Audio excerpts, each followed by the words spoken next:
Muchas gracias de nuevo. Ahora que veo con más detenimiento el nombre del Instituto Transdisciplinar en Literacidad, me parece que quedó muy bien el tema. Es un intento de poner en conexión la literacidad y la música, y hay muchos posibles puntos de encuentro. Yo solamente plantearé algunos, ¿sí? El tema único de esta conversación es la importancia de la literacidad académica en la universidad. Es un tema que suena muy general, pero a la vez es indispensable porque con frecuencia se pierde de vista lo esencial del tema. Se va creando un océano de literatura en la que siento que de repente se pierden de vista algunos puntos clave que son a los que yo quiero ir ahora. Entonces, para hablar sobre la importancia de la literacidad académica, voy a hablar sobre todo de dos cosas. Lo que yo considero que puede ser una analogía entre la música y la literacidad y el apellido académico. Cuando le ponemos académico, ¿qué significa? ¿Sí? Lo primero que me vino a la mente a mí cuando pensé en literacidad académica y música, pues es que la música, excepto cuando es practicada de manera empírica, como lo llaman algunos músicos, la gran mayoría de los músicos, por definición, son músicos académicos. ¿En qué sentido? En que los músicos, para ser reconocido como músico, tiene que saber leer y escribir música. No basta con que sepa tocar un instrumento, ¿sí? O cantar, sino que tiene que saber leer y escribir música. Y además lo tiene que saber hacer de manera fluida. Yo, por ejemplo, nunca estudié formalmente música en una escuela de música o en un conservatorio, pero puedo leer las partituras, nada más que no las puedo leer fluidamente, como las lee un músico que estudió en conservatorio o en escuelas de música. Entonces, hablar de literacidad académica puede entenderse ya desde este momento como desarrollar la capacidad no solamente de hablar, sino de escribir y leer el lenguaje académico y de hacerlo de una manera fluida, con facilidad y al igual que en la música, no solamente con facilidad y fluidez, sino podríamos decir con gracia, ¿sí? Que suene bien. Entonces, ¿por qué lo de académico? Pues en parte porque precisamente lo que se llama la música académica es la música que se estudia en escuelas, ¿sí? Esa es la diferencia básicamente. Más que pensar en música clásica, podríamos llamar música académica a la música que se estudia en escuela o cuando se estudia música en escuelas. Y los que estudian música en escuelas en la actualidad, por ejemplo aquí en México, no crean que solamente tocan música clásica. Hay actualmente muchos jóvenes que son músicos buenísimos y que tocan pues cualquier género de música. Sin embargo, estudiaron música y saben leer y escribir fluidamente música e interpretarla fluidamente. Entonces, eso me lleva a mí a la flechita que está ahí, que nos conduce a la palabra lenguaje. O sea, otra manera de entender qué es literacidad académica es una literacidad que involucra el lenguaje, y el lenguaje en varios sentidos. Cuando hablamos de la escritura, estamos hablando de pasar del plano de la acción a la representación. Pongo la palabra lenguaje o lenguajes en un sentido más amplio, ¿sí? En el sentido de que los lenguajes son sistemas de signos o sistemas simbólicos mediante los cuales los humanos representamos cosas y acciones, objetos y acciones. Vygotsky, como posiblemente lo sepan, es uno de los teóricos que plantearon con más claridad este tema, el tema de la diferencia entre poseer la función y pasar de la función a la representación. La representación mental, que ya es una representación simbólica necesariamente. Y en el caso del lenguaje, la primera forma de representación pues es el lenguaje oral. El lenguaje hablado en sí ya es un sistema simbólico. Pero hablando de literacidad académica, claramente nos viene a la mente que además del lenguaje oral necesitamos el lenguaje escrito. Por eso aquí en esta pantalla, en medio donde dice acción y representación, hay un interjuego entre la acción y la representación. Vamos de la acción a la representación y de la representación regresamos a la acción. Pero adelante de la palabra representación están unos numeritos, 1, 2, 3. Lo que significa es que realmente entrar al mundo de la literacidad académica significa entrar a distintos mundos simbólicos, no solamente uno, sino que hay un sistema de representación primario, secundario, terciario, hasta n posibles, ¿sí? Podríamos pensar en el lenguaje oral como un sistema de representación primario y en la escritura como un sistema de representación secundario. Por lo tanto, podríamos cerrar este momento de la presentación diciendo que literacidad académica o la música pueden considerarse como el dominio de lenguajes en el sentido de tener la capacidad de transitar entre distintos sistemas simbólicos. Ahora, quiero aquí regresar a algo básico, como dice ahí arriba, back to basics, o sea, regresar a lo básico, porque se pierde de vista muchas veces. Mucha gente actualmente en el medio académico piensa en la literacidad exclusivamente como leer o escribir, como habilidades de lectura y escritura, o en todo caso como la lengua escrita, los textos escritos. Y por la cantidad de literatura que yo he leído y pues por lo que yo entiendo que es realmente la literacidad, no, yo equiparo literacidad a lengua. Es la lengua, lo que pasa es que es una lengua que ya involucra no solamente un sistema simbólico primario, que es el lenguaje natural, oral, sino sus distintas representaciones escritas y en otros medios. También yo he planteado en otros lugares que la literacia también podría considerarse como el nivel avanzado de la lengua materna. Todas las personas adquirimos nuestra lengua materna. Ni siquiera hace falta ir a una escuela para aprender la lengua materna. Pero cuando se desarrollan capacidades y conocimientos letrados, lo que se está desarrollando es la misma lengua materna en algo que pudiera considerarse un nivel avanzado. Bueno, otra analogía entre la música y la lengua, y también por eso elegí estos dos campos, es porque en los dos casos estamos hablando de sonidos. Música son sonidos y la lengua son sonidos. En la música esos sonidos se representan a través de signos gráficos y en la lengua también esos sonidos se representan con signos gráficos que llamamos escritura. Ahora, otra manera de entender qué es la literacidad en general y la académica en particular, es equiparándola con lo que en música se llama el solfeo. ¿Qué es el solfeo? Bueno, algunos estudiantes de música les dirán, pues solfeo es una materia que llevamos en la carrera de música, pero solfeo en sí es la capacidad de interpretar con la voz los símbolos de una partitura. Si ustedes, no sé si lo han visto, pero yo sí lo he visto, aquí en el metro de la Ciudad de México muchas veces van viajando estudiantes de música y ellos llevan en la mano partituras y las van cantando, ¿sí? Las van cantando. Eso de cantarlas es solfear. Lo que están haciendo es leer la partitura, no con un instrumento, sino con la voz. Y eso solamente se puede hacer cuando sabes muchas cosas de música. Entonces, realmente eso debería ser lo deseable en materia de literacidad, que los estudiantes fueran capaces de interpretar. Digo, lo mínimo es leer con fluidez un texto escrito que lleven en las manos. Sabemos muy bien que hay un porcentaje grande de estudiantes que incluso llegan a la universidad y no leen con fluidez, ¿sí? Se atoran muchísimo. Y bueno, no voy a hablar en este momento de escribir porque bueno, en eso estamos bastante peor, ¿sí? Pero en ese sentido yo hago esta analogía entre música y literacia como esta capacidad que en música llaman saber solfear, que no es otra cosa que transitar entre modos de simbolizar y como lo dije, es transitar entre modos de representación, primaria, secundaria, terciaria, y ya yéndonos a un nivel más amplio, pensando en la universidad como nivel educativo, no solamente en el lenguaje o la literacia.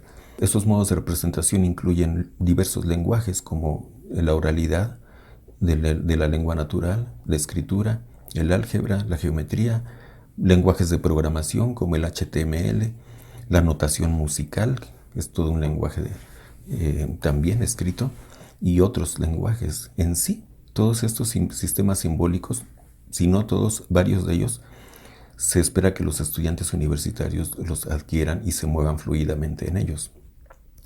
Es quizás por eso que un teórico estadounidense, Robert Reich, que actualmente es profesor en la Universidad de Berkeley en California, pero él fue secretario del Trabajo del gobierno federal en la administración de Bill Clinton. Él escribió muchos libros muy interesantes y en uno de ellos donde habla sobre el futuro del empleo o del trabajo en el mundo, decía que todo el mercado laboral se dividiría en el futuro solamente en 3 categorías: servicios de producción rutinarios, servicios personales rutinarios y servicios de análisis simbólico.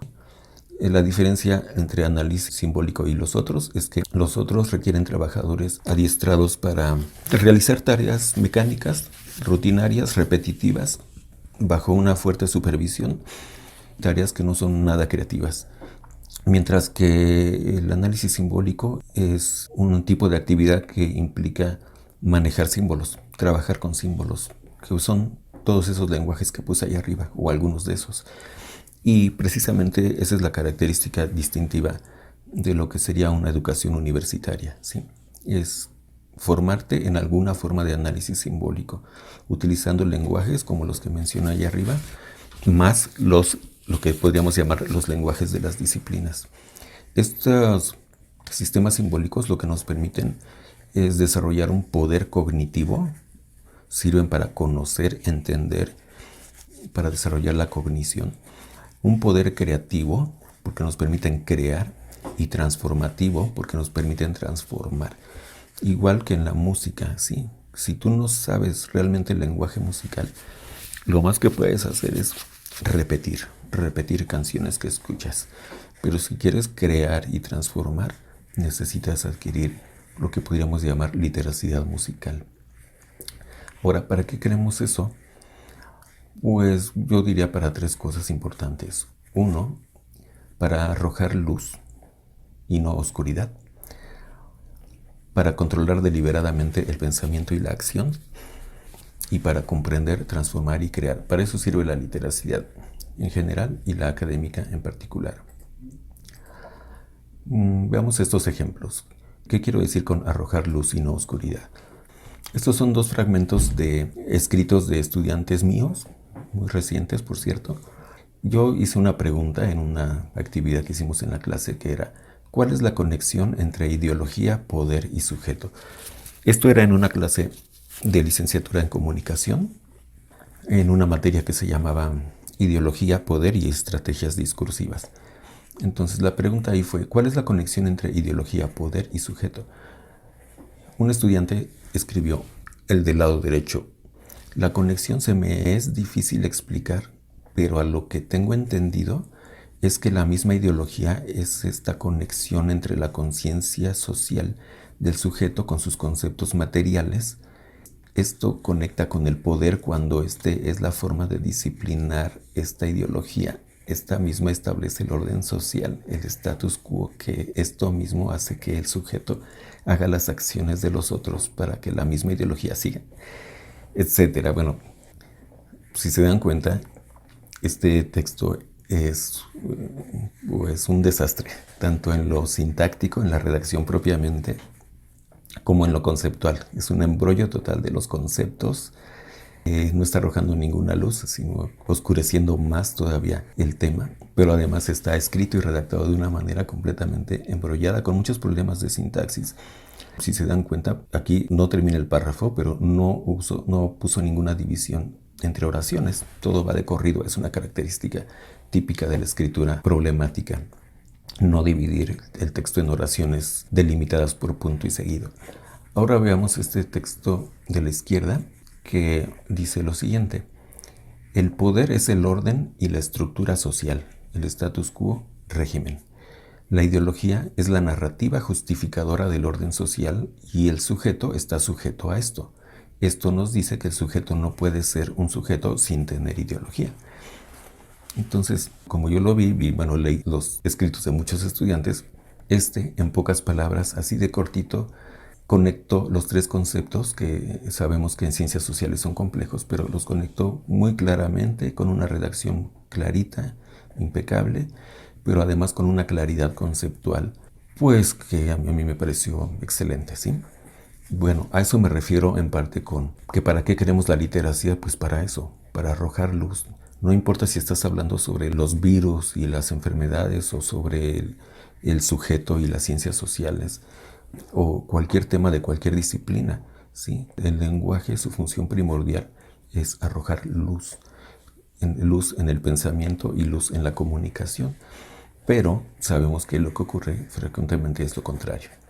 Ahora, también dije yo que una de las intenciones de la literacia es controlar deliberadamente el pensamiento y la acción. Vamos a ver aquí este ejemplo de cómo interactúa la acción y el lenguaje con un video, un fragmentito de un video de una gimnasta, Ali Raisman, que fue medallista olímpica y que aquí describe con palabras lo que hizo en su rutina que le dio la medalla de oro. ¿Sí? I think that gymnastics is such a challenging sport, and I think that you have to be a little bit crazy in order to do gymnastics.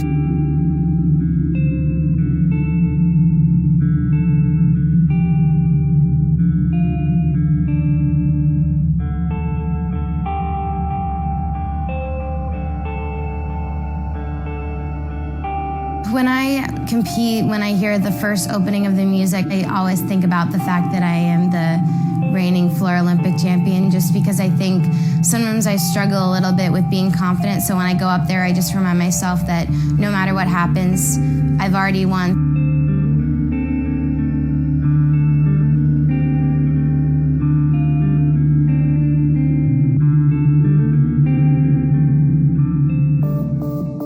My first tumbling pass, I do a round off, 1.5 step out into a round off back handspring, Arabian double front punch layout. Bueno, en esta pantalla está la foto de esa última escena. Y lo que quiero llamar aquí la atención es que incluso en una actividad física, tan física como es la gimnasia o cualquier deporte, el nivel avanzado de cualquier actividad siempre implica un nivel de manejo del lenguaje. ¿Sí? Entonces, cuando ella describe cada uno de estos movimientos que componen esta rutina de ir de una esquina a otra del espacio que utiliza, cada uno tiene un nombre, ¿sí? Round off, 1.5 step out, etc. Y bueno, cualquiera que sepa un poco de cualquier arte performativa, como es el teatro o la danza, sabrá que hay todo un lenguaje para hablar de los movimientos. ¿Por qué es eso necesario? Por muchas razones, pero una de ellas porque la actividad se va volviendo compleja, ¿sí? Es una actividad que involucra muchos movimientos, muchas etapas, y para memorizarlos se necesitan las palabras o la mediación de signos, ¿sí? Pero además porque cuando tienes las palabras, los signos, entiendes lo que estás haciendo. No solamente haces lo que haces, sino que entiendes lo que estás haciendo y mentalmente puedes controlar lo que estás haciendo y puedes decidir transformaciones, cambios, creaciones, etc. Bueno, esto es exactamente lo mismo en la música, ¿sí? Una cosa es tocar un instrumento y otra saber qué es lo que estás haciendo cuando estás tocando, y ahí es donde entra el lenguaje y la literacidad. Ahora, se ha circulado a veces en forma de meme esta comparación entre una partitura de Beethoven y una de Justin Bieber. Y lo que nos muestra aquí a simple vista es, o sea, aunque uno no sepa nada de música, se puede ver cómo en la partitura de Beethoven aparentemente hay mucho más complejidad. Quizás uno podría pensar mucho más riqueza musical, pero por lo menos complejidad. Mientras que en la de Justin Bieber hay como más simplicidad. Bueno, no vamos a juzgar aquí si es mejor o peor la música en sí como música, pero lo cierto es que la música de Beethoven es más compleja y por lo tanto aprenderla y también aprender a leerla y escribirla y a interpretarla requiere un nivel más avanzado de conocimiento, de entrenamiento y de literacidad, definitivamente, ¿sí?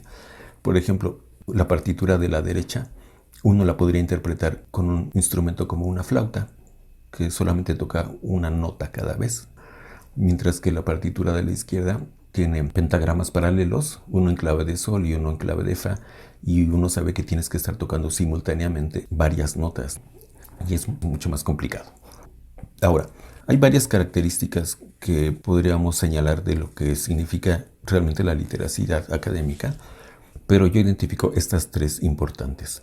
La literacidad académica implica manejar un discurso extenso, complejo y polifónico. Otras dos características importantes es que es un discurso de autoridad y es un discurso contraintuitivo. No voy a abordar hoy mucho estos dos últimos puntos, pero son muy importantes. Vamos a ver qué significa eso de discurso extenso, complejo y polifónico. Si lo hiciéramos la analogía con la música, la canción de Baby durará 3 minutos. La sonata Claro de Luna de Beethoven, pues es una pieza que dura como 40 minutos.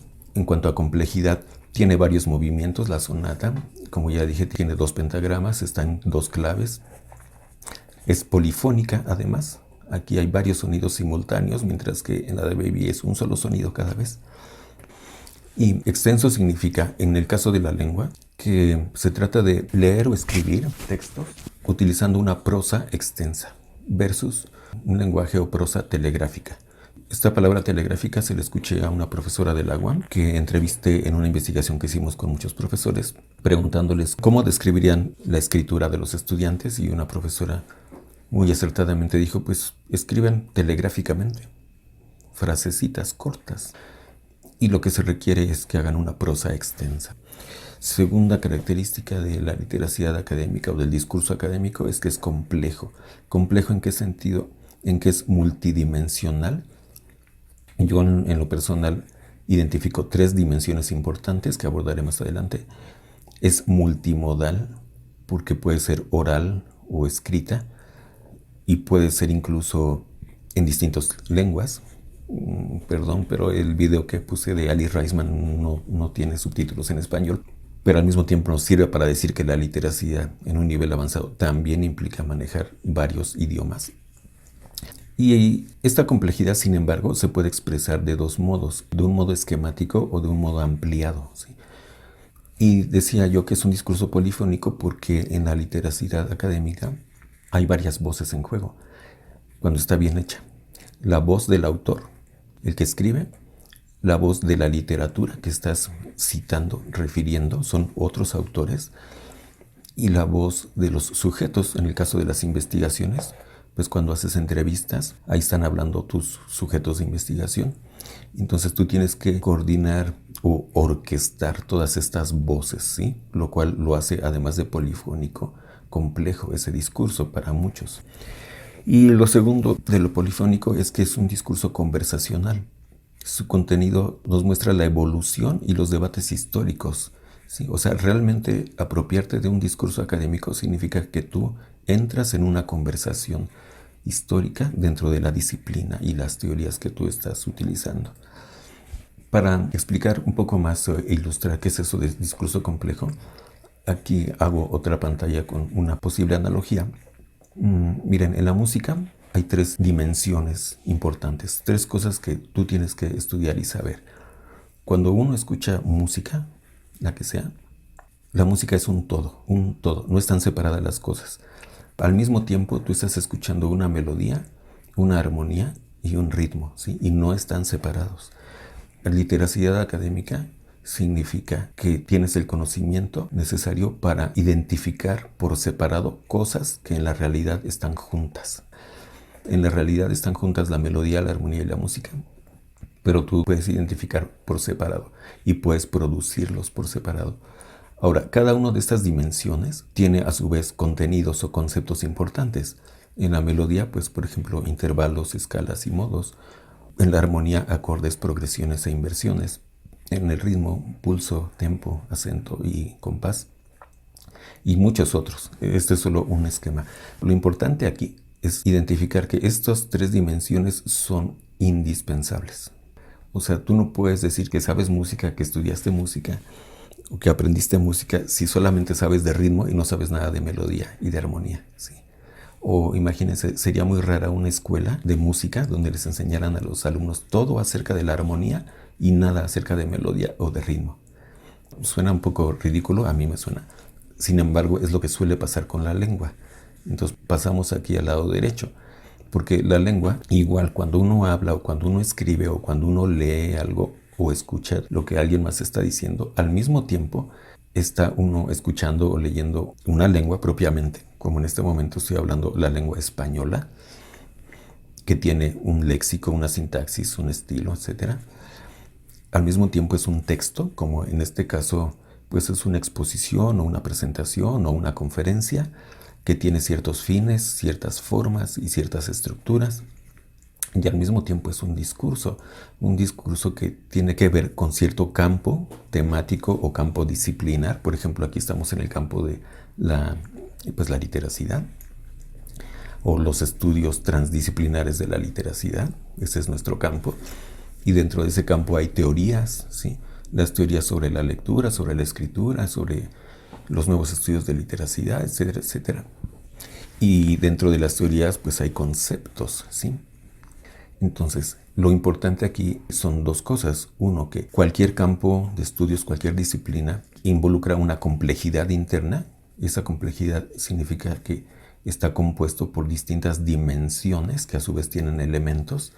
Y lo segundo es que esas dimensiones todas son indispensables, son parte del todo. Si tú le quitas uno, estás destrozando.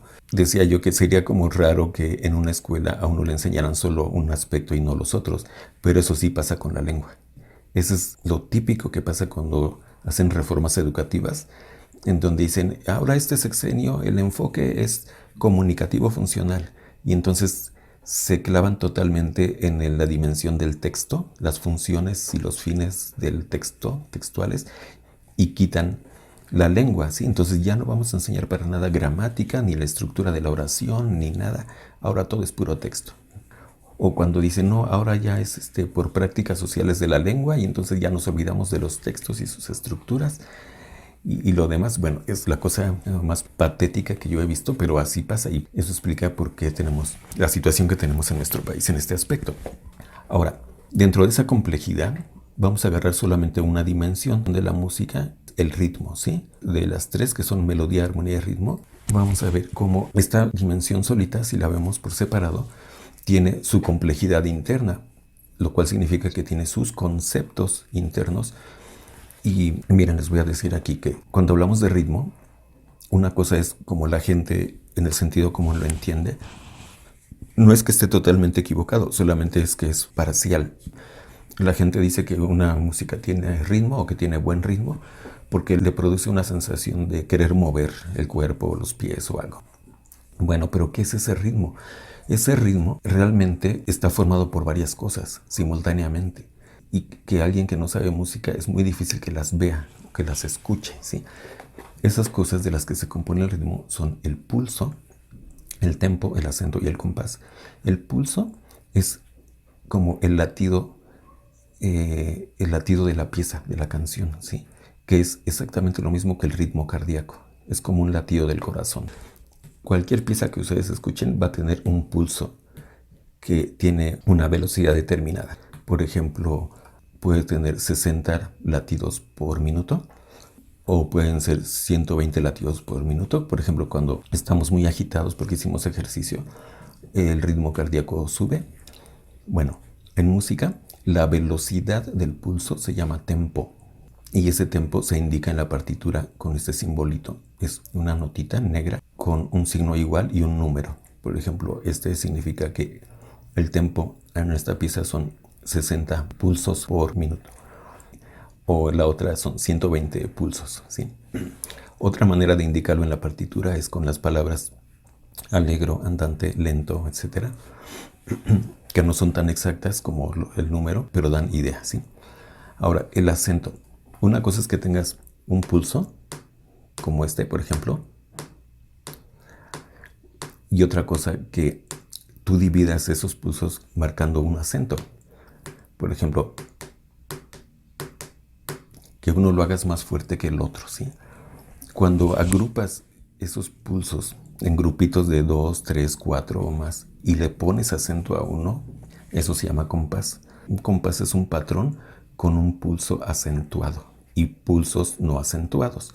Por ejemplo, si tienes 4 pulsos y de esos 4 el primero siempre lo acentúas, ese ya es un compás. Vamos a ver unos ejemplos, porque sé que esto es abstracto, pero esa es precisamente la parte de la literacidad. En esta pantalla, esa es la parte de la literacidad, que es abstracto. Estamos moviéndolos en el terreno de los puros símbolos abstractos.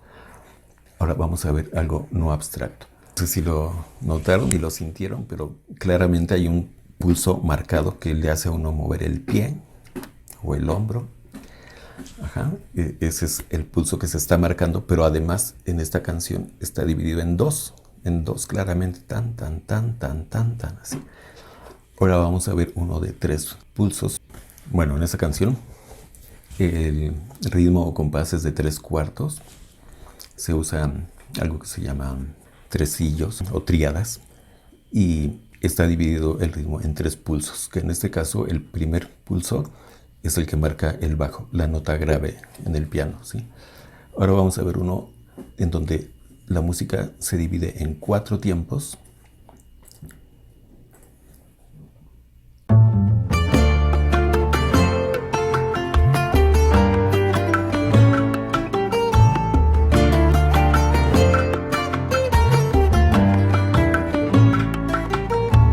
De Alto Cedro voy para Marcané, llego a Cueto voy para Mayarí. Bueno, en esa, pues para mí claramente está dividido en 4 y además esos 4 pulsos están marcados en esa pieza por el bongo, el instrumento de percusión que se llama bongo, ¿sí? Ahora, una persona musicalmente letrada necesitaría poder escuchar eso cuando lo escucha, pero además poder representarlo y leerlo. O sea, saber que si lo quieres escribir, si tú estás componiendo una canción y se lo quieres comunicar a otros músicos para que lo interpreten, tendrías que poder escribir estos simbolitos como 2/4, 3/4, 4/4 y en las partituras unos simbolitos como estos que están aquí. El primero marca agrupaciones de 2/4, el segundo agrupaciones de 3/4 y el tercero agrupaciones de 4/4. Sí, ¿no? Y que además van más rápido, ¿sí? Porque tiene 2 rayitas arriba, que significa que son 16avos. Pero bueno, eso es un poco complicado. Pero ese es el chiste, exactamente ese es el chiste de poder decir que alguien es letrado en ese sentido. Ahora, ¿qué significa entonces la literacidad? ¿Cuál es el papel y la función de la literacidad? Yo identifico 3. 1, abstraer. Abstraer significa que tú tienes un todo donde no están separadas las cosas, ¿sí? Cuando tú escuchas la canción, por ejemplo aquí, miren, lo voy a poner otra vez.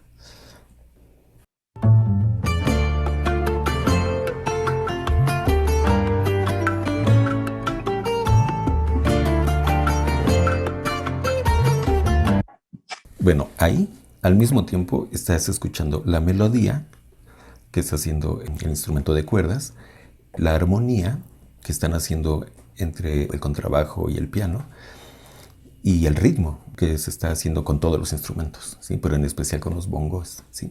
Al mismo tiempo se está viendo todo, no está separado. Pero el lenguaje sirve, entre otras cosas, para diferenciar y abstraer. Abstraer es aislar, ¿sí? Quitarle cosas que en ese momento no te interesan y aislar solo lo que te interesa. En este caso lo que estamos haciendo es aislando el ritmo, ¿sí? Y el compás del ritmo. Segundo, cosa para la que sirve la literacidad, para representar, ¿sí? Ya lo entendimos, ya lo puedo leer, observar y ya está, sentir, pero ahora lo quiero representar para comunicar, ¿sí? Mediante algún sistema simbólico. ¿Y para qué sirve eso? Pues también para manipular, ¿sí? Cuando tienes que crear o transformar una pieza musical, es mucho más probable que lo hagas si sabes lo que estás haciendo que si no entiendes lo que estás haciendo. Ahora, vamos a poner un ejemplo equivalente con el área de la literacidad académica. En el terreno de la literacidad académica, uno de los géneros típicos del discurso escrito académico es lo que llamamos las tesis, ¿sí? Las tesis de grado. Y las tesis, pues, es un documento que usualmente lleva un apartado que se llama el marco teórico. Bueno, yo he visto cada vez con mayor frecuencia gente que en Facebook pone memes y comentarios muy amargos acerca del marco teórico, así como que es la peor tortura del mundo escribir el marco teórico. Lo peor que les pudo haber pasado en la vida es tener que escribir un marco teórico y cosas así. Y a mí me llama mucho la atención porque varios de esos comentarios los ponen estudiantes ya graduados o incluso profesores universitarios, ¿no? Entonces yo digo, pues ¿qué entenderán qué es el marco teórico, no? Para aquellos, ¿qué será el marco teórico? ¿Por qué lo ven así con tanto sufrimiento y dolor? Bueno, precisamente a mi juicio es porque no se entiende qué cosa es el marco teórico. El marco teórico no es otra cosa que un punto de vista especializado, ¿sí? Es mirar un objeto de estudio desde un punto de vista especializado, ¿sí? Que es otra manera de llamar la disciplina. Por lo tanto, es el corazón, el mero corazón de estudiar una disciplina universitaria. O sea, si tú estudiaste psicología o antropología o sociología o física, matemáticas, química, ingeniería y no entiendes la teoría de tu disciplina, pues pasaste en blanco. Y si la universidad te da el título, deberías ir y reclamarle. Porque quiere decir que no aprendiste realmente la disciplina, ¿sí? Entonces, ¿qué quiere decir con eso desde el punto de vista especializado? Quiere decir que, por ejemplo, uno podría ver el tema actual de moda, que es la pandemia del COVID. Ese tema, uno lo podría ver como biólogo, y dentro de la biología una subespecialidad que podríamos llamar biología molecular. Y entonces en lo que te enfocas es en estudiar cuál es la estructura y cómo opera el virus propiamente en su interior, ¿sí?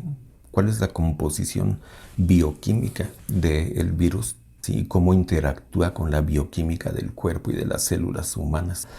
Pero ese mismo tema de la pandemia y el virus del COVID lo podríamos ver desde un punto de vista sociológico. Y entonces lo que interesaría ver es pues las consecuencias sociales, ¿no? Por ejemplo, pueden ser diversas en el empleo, en el desempleo, en la redistribución de la riqueza o en la mayor marginalización de poblaciones, etcétera, etcétera, ¿sí? Y así podríamos ver ese mismo tema desde la economía o desde la psicología. Como ya lo sabemos, muchos están ahorita identificando y señalando problemas emocionales y mentales que está provocando esta pandemia y esta situación. Entonces, si una persona estudió psicología o economía o sociología o biología y no puede observar el fenómeno desde el punto de vista de su disciplina, quiere decir que no adquirió el lenguaje de la disciplina ni el conocimiento de la disciplina y por lo tanto la literacia de la disciplina, ¿sí? Ahora, ¿qué es una disciplina entonces? Las disciplinas universitarias es lo que también a veces se llama las ciencias sociales y las ciencias naturales. Y las ciencias están formadas por teorías, y las teorías en su interior tienen tesis. El núcleo de las teorías son tesis. Tesis no en el sentido de la tesis de grado, el librito que haces para titularte, sino tesis en el sentido de afirmaciones fuertes. Y las tesis a su vez incluyen conceptos o las teorías, ¿sí? El núcleo de las teorías son sus conceptos. Vamos a ver esto con el ejemplo del discurso académico en el caso de la psicología. Podríamos ver este ejemplo con cualquier otra disciplina: economía, sociología, arquitectura, derecho, etc. Bueno, uno cuando ha dado clases o tomado clases de psicología, rápidamente se da cuenta de que ahí aparecen palabras. Van a aparecer palabras como mente, conducta, atención, asimilación, inconsciente, aprendizaje, organización, pensamiento y muchas otras, ¿sí? Ahora, el punto es este. La problemática más fuerte que tenemos en la formación universitaria es que muchos estudiantes salen de las carreras sin haberse apropiado estos conceptos que son centrales en su disciplina. O bien, sí te los pueden decir, digamos, ya es parte de su vocabulario estas palabras, pero si les preguntas su definición, ahí los haces sufrir. Y si les preguntas cuál es la relación entre mente y conducta, o entre conducta y asimilación y aprendizaje, casi te patean, ¿sí? Pero esas relaciones son lo que se llama el conocimiento, precisamente. Ahora, esas relaciones pocas veces se construyen. Es decir, muchos estudiantes salen de las carreras sin entender la conexión entre los conceptos clave de sus propias carreras. Y estos conceptos son clave, son centrales y esenciales de la literacidad académica respectiva, ¿sí? Ahora, esos conceptos, el problema es que están desligados, pero realmente esos conceptos forman parte de estructuras teóricas. Estas mismas palabras que pusimos aquí, mente, inconsciente, por ejemplo, son algunos de los conceptos del psicoanálisis, de una teoría psicológica llamada psicoanálisis. Ahí está mente, yo, histeria, inconsciente, deseo y otras. Y así las otras palabras. Entonces, entender que los conceptos están ligados a teorías o a corrientes teóricas es esencial. Pues eso para mí es casi el centro y el núcleo de lo que yo podría llamar una literacidad académica. Y sin embargo, muchos estudiantes, todo esto les resulta completamente vago, ¿no? Ahora, hay otro punto importante aquí. Si se fijan, hay palabras que se repiten en distintas teorías. Por ejemplo, la palabra mente o el concepto de mente aparece en psicoanálisis, pero también en el cognitivismo. Y el concepto de aprendizaje aparece en el cognitivismo, pero también en el conductismo y también en el constructivismo. Entonces, hay muchos estudiantes que no tienen la menor idea, bueno, me refiero a estudiantes que ya están saliendo de la carrera, no tienen la menor idea de que el mismo concepto significa cosas totalmente distintas en distinto marco de referencia. Entonces, aprendizaje significa algo muy distinto en el constructivismo piagetiano que en el conductivismo skinneriano o en el cognitivismo de X, Y o Z autores, ¿sí? Entonces, esto es un componente sustancial. Voy a explicar más adelantito por qué. Esto es la finalidad principalmente de la formación universitaria o una finalidad importante. Pero muchas veces se confunde los medios con los fines. Ahora, además, hay corrientes teóricas que no solamente son diferentes, sino que son contrapuestas. Por ejemplo, el constructivismo critica al conductismo. Se critican mutuamente, por decirlo así. Entonces, uno debe entender también que las teorías y los conceptos no son simplemente neutrales, sino que forman parte de una conversación y de un debate histórico en donde unos cuestionan a otros. Y por lo tanto no puedes usarlos pensando que es el concepto de tal. Ahora, ¿qué es lo que estoy mostrando aquí? Básicamente un mapa. Esto que está aquí atrás es el mapa de la conversación histórica de una disciplina. Está incompleto en el caso de la psicología, pero intenta hacer un mapa. Se supone que una carrera universitaria o a nivel posgrado también deberían aportar este mapa a los estudiantes, pero muchas veces no lo aportan.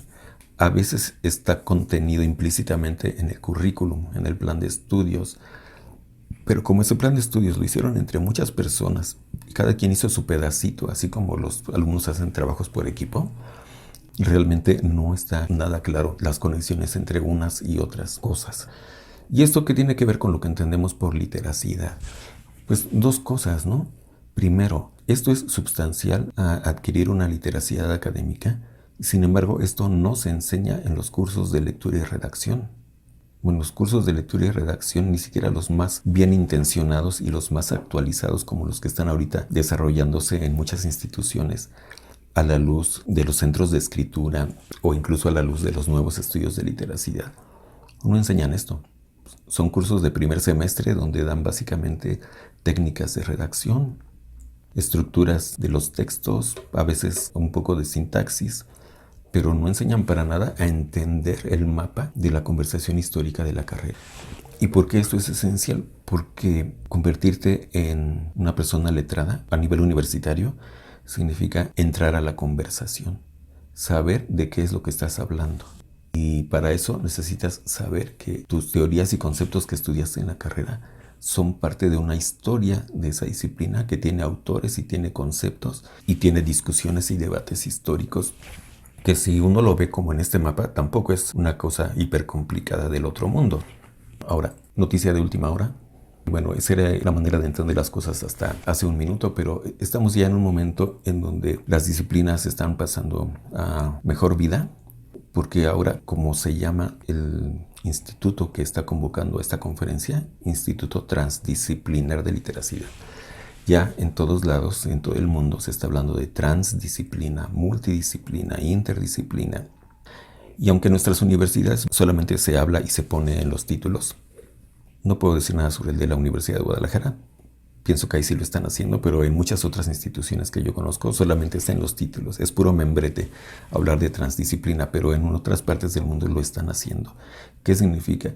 Que se están rompiendo las fronteras históricas y tradicionales entre las ciencias, las artes, las tecnologías y la ingeniería y el diseño. Por ejemplo, estos 4 campos que aparecen en este esquema de la derecha, arte, ciencia, ingeniería y diseño, lo están rompiendo. Y adentro están cosas como la informática, la filosofía, el conocimiento, la economía, comportamiento, utilidad, etc.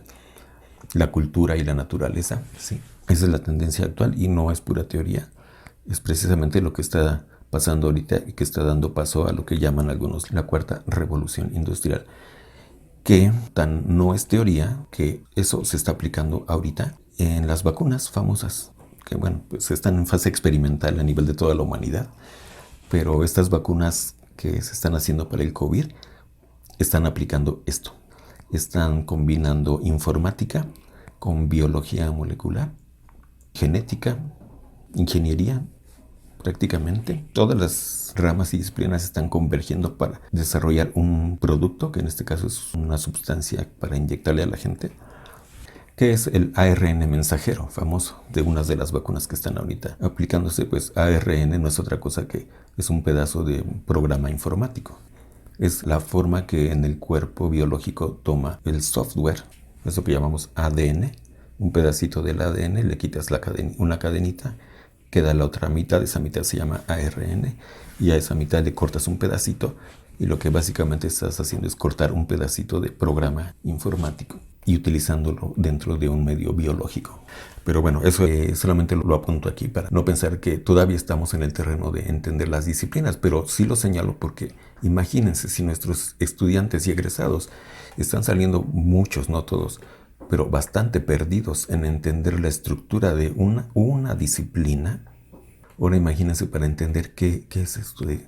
Ahora ya no me están hablando de una disciplina, sino me están hablando de la convergencia entre ciencias naturales y ciencias sociales, tecnologías, artes y diseño. Bueno, ¿qué es eso? Ahora, yo he desarrollado algo que en algunos cursos de lenguaje y argumentación que di para alumnos de licenciatura llamé la teoría de la manzanita.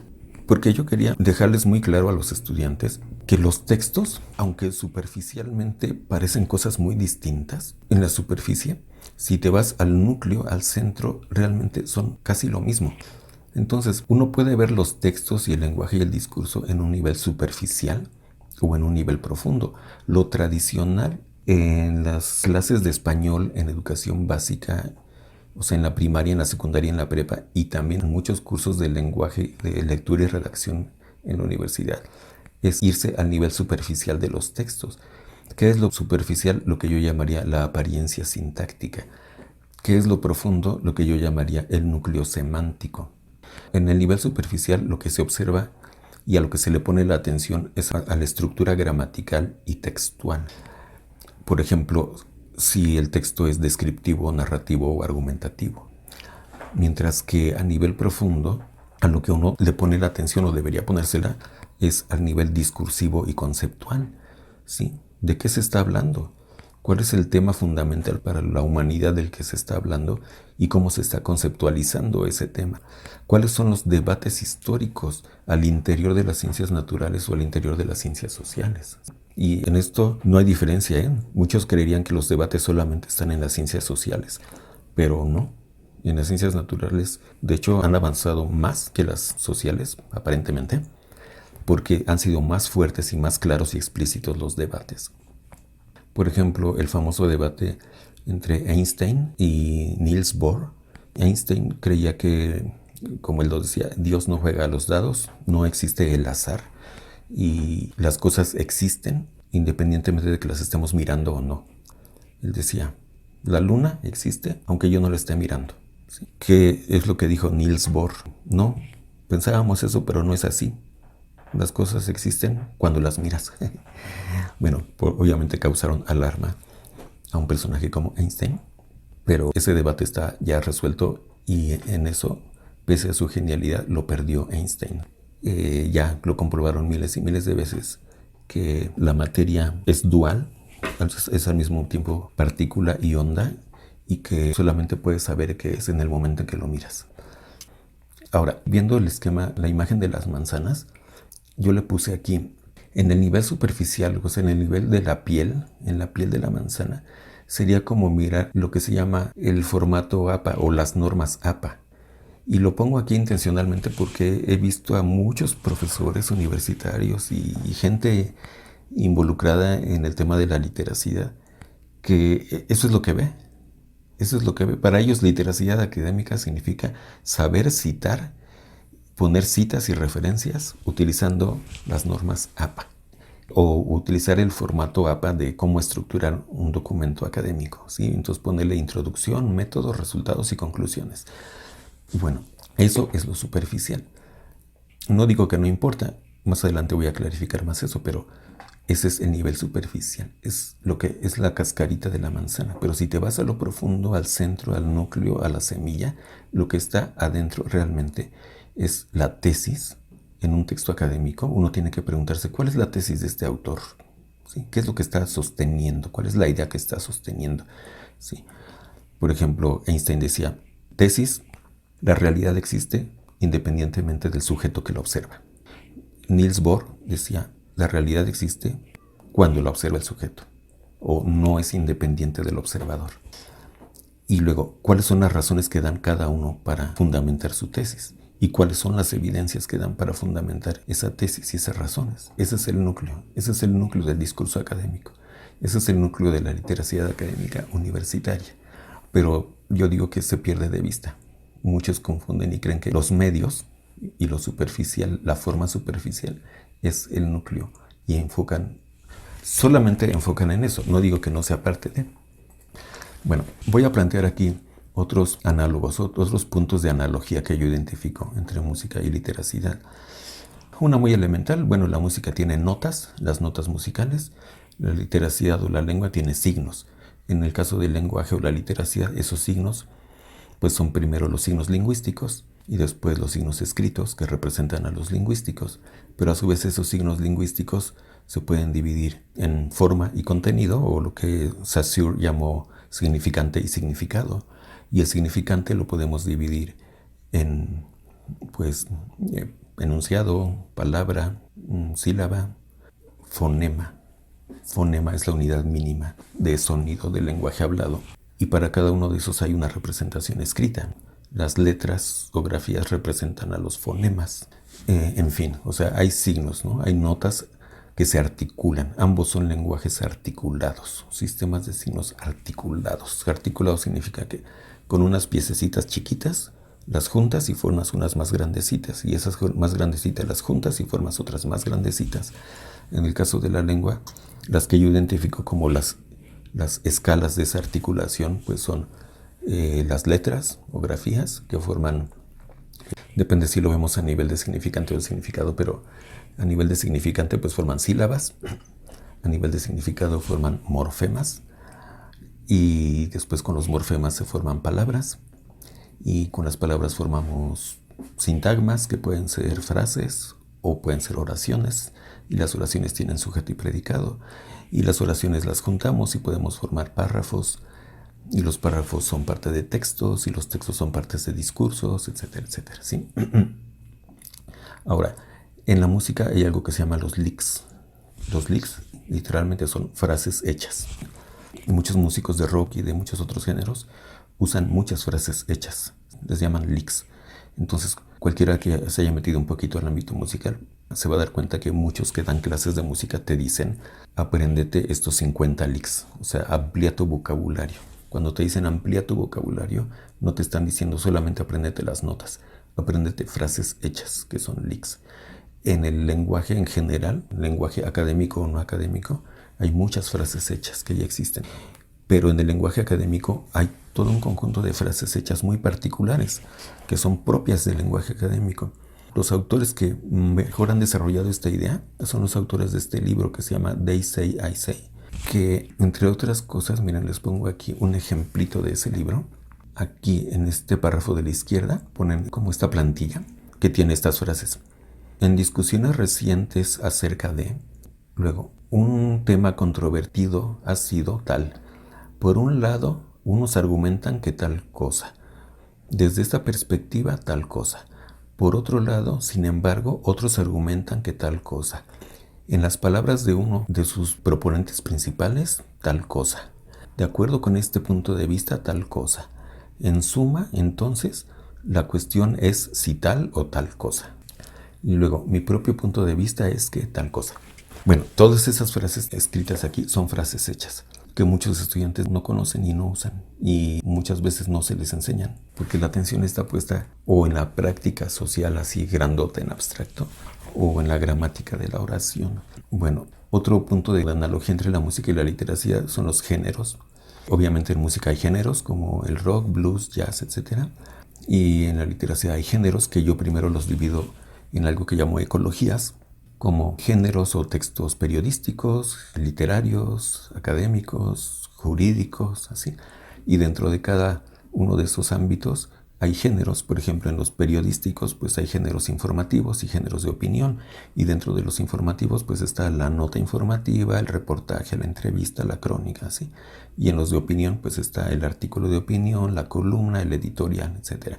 Así podríamos ir ahora con los académicos. Hay subgéneros y dentro de esos algunos. ¿Y qué son los géneros? Pues patrones que se repiten, estructuras que se repiten. En el caso de la lengua, patrones que al mismo tiempo son sintácticos y semánticos. Géneros por tema y géneros por estructura. Bueno, y otro punto de analogía es el que pongo hasta abajo, que son las canciones o las piezas o los ensayos y las investigaciones. O sea que lo que podría decir aquí ya es el texto, ¿sí? Al final, esta es la ejecución que importa. Bien, una palabra sobre qué es lo superior de la educación superior. Porque a veces he visto que hay gente que pierde de vista que la universidad es parte de un nivel educativo que llamamos educación superior. Antes de ese está la educación media y antes de ese la educación básica. ¿Son lo mismo? A mi juicio no. Y no veo tan difícil entender qué es eso de la educación superior si lo equiparamos con nivel avanzado. La educación superior significa o debería significar el nivel avanzado de algo. ¿Cuál sería un equivalente? Hay muchos equivalentes en otros campos y es bien fácil verlos. Por ejemplo, cuando estudias una lengua extranjera, desde que llegas a la escuela de lengua extranjera, te hacen un examen y te ubican en el nivel principiante, intermedio o avanzado. Y si estás en el nivel avanzado, pues sí se espera que hayas pasado por el nivel básico o el intermedio. Si ni siquiera pasas en el examen las partes que corresponden a lo básico o a lo intermedio, pues no te ponen en el avanzado. ¿Por qué? Porque si te pusieran en el avanzado nada más irías a perder el tiempo. No vas a entender nada de lo que te digan. No vas a poder escribir lo que te digan que escribas. Tiene una razón de ser esa colocación de los estudiantes en el nivel que corresponde. Un problema que tenemos en la educación superior ahorita en las instituciones mexicanas y tal vez en muchos otros países es que esas divisiones se van borrando por distintas causas. Una de ellas es pues por reivindicaciones sociopolíticas, porque pues se habla de la exclusión y la marginación y el derecho a la educación, y esas reivindicaciones no son solamente de movimientos sociales y grupos marginalizados, son a veces de los gobiernos enteros. Por ejemplo, ahorita el gobierno de México acaba de publicar la nueva Ley General de Educación y están en proceso, digamos, decretar por decreto presidencial o por decreto gubernamental que la educación superior sea obligatoria, gratuita, generalizada, y entonces eso significa que habrá que darle acceso a todo mundo a la educación superior. Nada más que el problema es que están llegando muchos estudiantes que si fuera la escuela de idioma extranjero, pues es como si no hubieran pasado por el básico o el principiantes o el intermedio. Entonces nosotros estamos teniendo grandes problemas en la educación superior justamente por parte de lo que expliqué. O sea, si realmente pensamos que esto es lo que tienen que aprender un estudiante y sabemos que eso es lo que más trabajo les cuesta, pues más trabajo les va a costar si cuando pasaron por la preparatoria y la secundaria no aprendieron las cosas básicas e intermedias de la lengua y de las ciencias. Y bueno, ahí nada más dice hasta educación superior, pero realmente la educación superior también se divide en licenciatura, maestría y doctorado. Y yo he visto y veo muchos estudiantes de maestría y hasta de doctorado que tampoco tienen para nada claro esto, para nada. He visto estudiantes de doctorado que agarran una teoría, una sola teoría, y de esa teoría la versión de un autor, y eso es su marco teórico. O sea, está bien, pero nunca dan un panorama global. No tienen una idea del territorio completo, de manera que puedan decir, bueno, el territorio entero es este, ¿no? Y yo voy a estar parado en este pedacito donde están estos 3 arbolitos. Y desde ahí lo que puedo ver es esto. No, se conforman con ver el pedacito de los arbolitos y nunca ver el territorio entero. Entonces no tienen idea de dónde están parados. Y bueno, eso a mi juicio sí es devaluar totalmente lo que es la educación superior, y pues no se diga los posgrados. Pues posgrado es, bueno, ahorita hice la comparación con las lenguas extranjeras, pero podríamos hacer la comparación con el fútbol, ¿sí? Es como jugar en tercera división, en segunda división, en primera división, en la selección nacional o en un equipo internacional, ya en el campeonato mundial. Sí son cosas distintas, definitivamente. No te van a poner en la selección nacional si solo has jugado en tercera o en segunda división. definitivamente. Pero aquí sí está pasando. Y si hiciéramos la comparación o la analogía con la música, bueno, ya les puedo decir, si ustedes no lo saben, yo sí lo sé, porque estoy muy cerca del ámbito musical. En las escuelas de música, a nivel licenciatura, porque definitivamente ahí no entra nadie que no sepa ya todo lo que les acabo de decir, de la música, ¿sí? O sea, uno que entra a estudiar en la universidad la carrera de música es porque ya sabe leer partituras, escribirlas, tocar un instrumento a un nivel bastante decente y no como un mero principiante.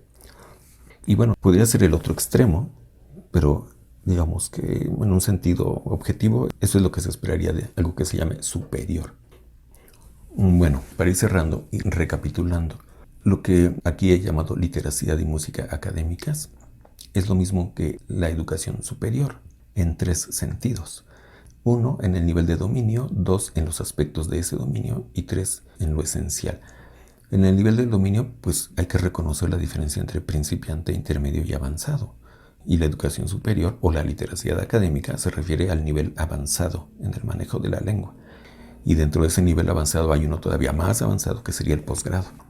Segundo, ¿cuáles son los aspectos del dominio? Bueno, se trata de dominar ciertos lenguajes y los modos de esos lenguajes.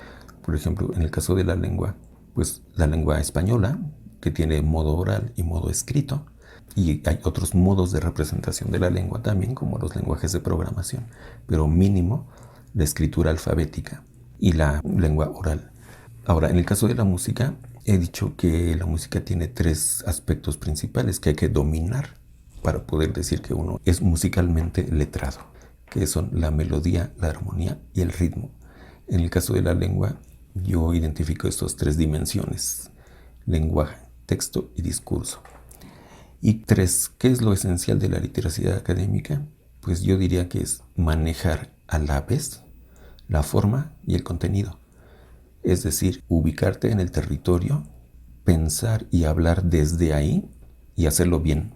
Bueno, no voy a desarrollar aquí, pero esas 3 dimensiones de lengua, texto y discurso las desarrollo con más detalle en este libro que se llama Literacidad Académica, y básicamente se refieren a que la lengua es el sistema de signos, el texto es el lenguaje en contexto y el discurso es el sistema de las ideas, ¿sí? Con esto cierro y muchas gracias por su atención.